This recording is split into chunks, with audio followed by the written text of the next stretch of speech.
تم نے اس کا کمرہ تیار کروا دیا تھا نا؟ یوشے نے دروازہ کھولتے ہوئے پلٹ کر پوچھا۔ جی سرکار، مہمان خانہ بالکل تیار ہے۔ یوشے سر ہلاتا باہر نکل گیا، جبکہ نوید حیران پریشان یوشے کو دیکھتا رہ گیا۔ یوشے نہایت خوشگوار موڈ میں اپنے گارڈز کے ساتھ گاؤں کی کچی پکی سڑکوں سے گزر رہا تھا جب ایک جگہ کچھ بھیڑ دکھائی دی۔ یہاں کیا ہوا ہے؟ لوگوں نے رش کیوں لگا رکھا ہے؟ یوشے نے سرسری سا اپنے ڈرائیور سے پوچھا۔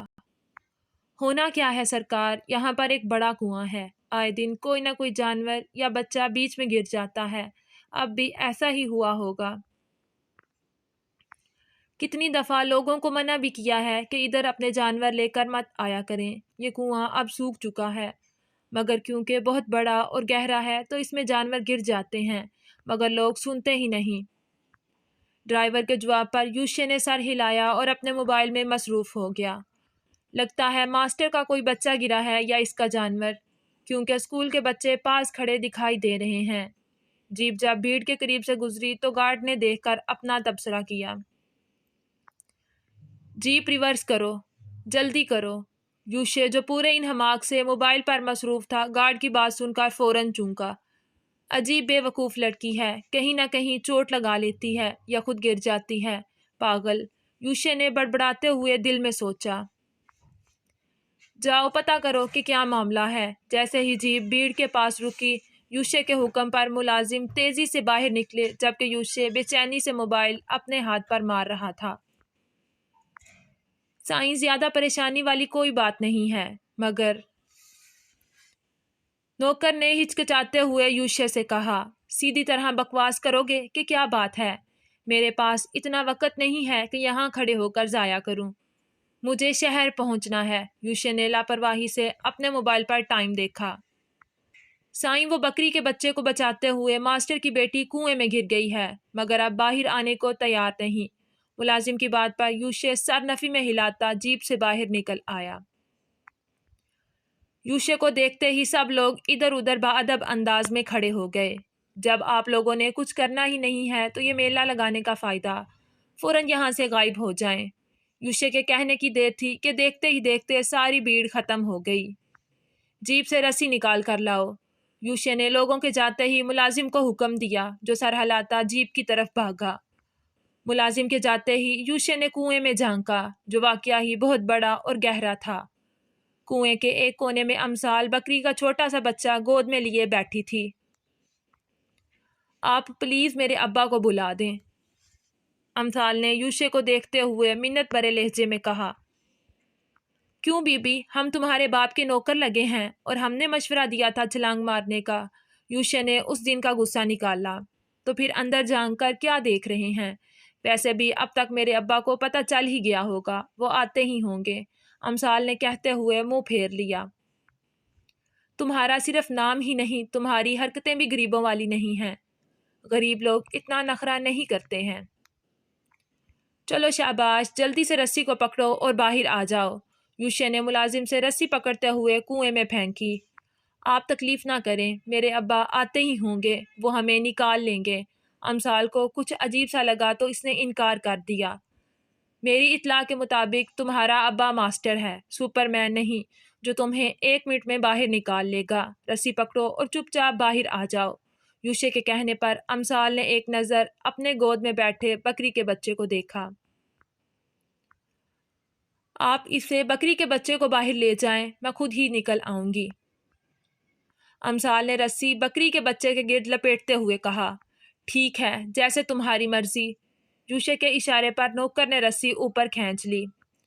ٹھیک ہے، اب ہم چلتے ہیں، اپنے ابا کو بھیج کر ڈیرے سے یہ بچہ منگوا لینا۔ یوشے نے اپنے ہاتھ میں پکڑے بکری کے بچے کی طرف اشارہ کیا۔ چلو، یوشے کے حکم پر سب جیپ کی طرف بڑھ گئے، جبکہ یوشے نے گود میں بکری کا بچہ رکھ لیا۔ سرکار، گستاخی کی معافی چاہتا ہوں، مگر وہ بچی، ڈرائیور نے جیپ سٹارٹ کرتے ہوئے یوشے سے کہا، فکر کرنے کی ضرورت نہیں ہے، وہ ابھی خود ہی 10 منٹ میں باہر آ جائے گی۔ اپنی تسلی چاہتے ہو تو جیپ تھوڑی دور جا کر روک دو۔ یوشے کے کہنے پر ڈرائیور نے ایسا ہی کیا۔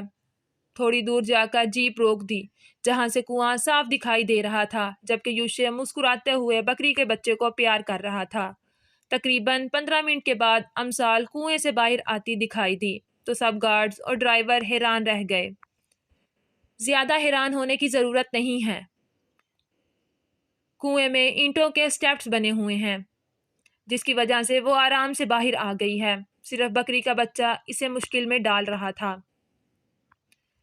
یوشے کی بات پر سب ہاں میں سر ہلانے لگے اور جیپ دوبارہ اپنے راستے پر رواں دواں ہو گئی۔ لڑکی بہادر ہے، ماننا پڑے گا، یوشے نے دل میں سوچا اور بکری کا بچہ پیچھے بیٹھے گارڈ کو دے دیا۔ عام سے چہروں پر بھی عشق اترتا ہے، کہانیاں فقط شہزادیوں کی نہیں ہوتی۔ تم کسی سیارے کی ہجرت زدہ لگتی ہو، ایسی آنکھیں زمیں زادیوں کی نہیں ہوتی۔ یہ آپ کیا کہہ رہے ہیں؟ عدن کی بات پر حیدر کو شدید حیرت ہوئی۔ میں نے آج تک آپ سے جھوٹ نہیں بولا، میں بالکل سچ کہہ رہی ہوں۔ یوشے ابھی آیا ہے اور بہت ضد کر رہا ہے۔ آکاشا بھی ساتھ جانے کو تیار ہے، مگر مجھے آپ کی اجازت کا انتظار ہے۔ عدن نے ہمیشہ کی طرح آہستہ اور نرم لہجے میں پوچھا۔ دونوں کے رشتے میں اب محبت سے زیادہ احترام رہ گیا تھا۔ آپ اکیلی ہو جائیں گی، حیدر کو فکر ہوئی۔ میں تب بھی اکیلی تھی جب آپ مجھے چند ماہ کے دودھ پیتے بچے کے ساتھ اس فلیٹ پر چھوڑ گئے تھے۔ اگر تب کچھ نہیں ہوا تو اب کیا ہوگا؟ عدن نے گلہ کیا یا مثال دی، مگر حیدر کو بہت بری لگی۔ آپ ایسی باتیں کیوں کرتی ہیں جس سے میرا دل دکھتا ہے؟ آپ وہ تمام باتیں بھول کیوں نہیں سکتی؟ حیدر نے افسردگی سے پوچھا۔ اور میرے دل کا کیا؟ جو آپ کی دی گئی قید تنہائی کاٹ رہا ہے، اس کی سزا ختم یا کم نہیں ہو سکتی یا مرتے دم تک رہے گی؟ عدن کے سوال پر حیدر نے اپنے ماتھے کو بے دردی سے ملا۔ اس کے پیپرز کب تک ہیں؟ بات بدلی۔ ابھی 1 مہینہ رہتا ہے۔ عدن تلخی سے مسکرائی۔ حیدر کے پاس ہمیشہ ہی اس کی باتوں کا کوئی جواب نہیں ہوتا تھا۔ چلو ٹھیک ہے، بھیج دو اسے، سیر کر لے گا اور شاید مجھے اپنے سامنے دیکھ کر بات بھی کر لیں۔ حیدر کے لہجے میں حیرت نمایاں تھی۔ اس کا خیال رکھیے گا، دیکھنے میں جوان ہے مگر حقیقت میں بالکل چھوٹا سا بچہ ہے۔ عدن کے الفاظ میں ممتا جھلک رہی تھی۔ آپ بے فکر رہیں، جتنا آپ کا اس سے رشتہ ہے اتنا ہی میرا بھی ہے، پھر بھی آپ کی نسبت سے زیادہ خیال رکھوں گا۔ حیدر کی یقین دہانی پر عدن پرسکون ہو گئی۔ آپ کو میری یاد نہیں آتی؟ مجھے دیکھنے کو دل نہیں کرتا؟ کچھ دیر خاموشی کے بعد عدن نے پوچھا۔ یاد انہیں کیا جاتا ہے جو بھول جائیں، اور آپ تو خیر چھوڑیں، اپنا خیال رکھیے گا اور اس کے لیے پریشان مت ہوئے گا۔ حیدر نے تسلی دیتے کال بند کر دی۔ وہ آج بھی عدن کے سوالوں کا جواب دینے سے کترا رہا تھا۔ کوئی فلسفہ نہیں عشق کا، جہاں دل جھکے وہیں سر جھکا، وہیں ہاتھ جوڑ کے بیٹھ جا، نہ سوال کر نہ جواب دے۔ یہ یوشے آج کل کہاں مصروف رہتا ہے؟ راشدہ بیگم کو دیکھتے ہی بڑی سرکار نے بے صبری سے پوچھا۔ بڑی سرکار، مجھے تو خود بھی معلوم نہیں، شاید افندی صاحب نے کہیں بھیجا ہوگا۔ راشدہ بیگم کی لا علمی پر بڑی سرکار نے انہیں نہایت ناگواری سے گھورا۔ تم کیسی عورت ہو؟ نہ تمہیں خامد کے بارے میں کچھ معلوم ہوتا ہے اور نہ بیٹے کے بارے میں۔ کبھی کبھی مجھے اپنے فیصلے پر افسوس ہونے لگتا ہے۔ اگر جنگل سے کسی جانور کو پکڑ کر بھی اس حویلی میں چند دن رکھا جائے تو وہ بھی تم سے زیادہ سمجھدار ہو جائے گا۔ خیر چھوڑو ان باتوں کو، تمہیں کون سا اثر ہونا ہے؟ کارڈ چھپنے کو دے دیے ہیں کہ وہ بھی تمہیں نہیں پتا۔ بڑی سرکار نے ایک ادا سے فروٹ کھاتے ہوئے راشدہ بیگم کی کلاس لی۔ میں معافی چاہتی ہوں مگر مجھے واقعہ ہی کچھ معلوم نہیں۔ میں بطول کو شہر شاپنگ پر لے جانا چاہتی تھی پر اسے بھی بخار ہے۔ راشدہ بیگم کی بات پر بڑی سرکار کے ماتھے پر کئی بل پڑ گئے۔ تم کبھی کوئی کام ڈھنگ سے نہیں کر سکتی، کیا ضرورت ہے اسے شاپنگ پر لے کر جانے کی؟ اور بخار کس خوشی میں ہوا ہے؟ بڑی سرکار نے طنز کیا مگر راشدہ بیگم خاموش ہو گئی۔ کیا کہتی کہ خوشی نہیں بلکہ غم میں ہوا ہے؟ ابھی راشدہ بیگم کچھ بولنے کا سوچ ہی رہی تھی کہ حیدر افندی اندر داخل ہوئے، جو خلاف معمول بہت خوشگوار موڈ میں لگ رہے تھے۔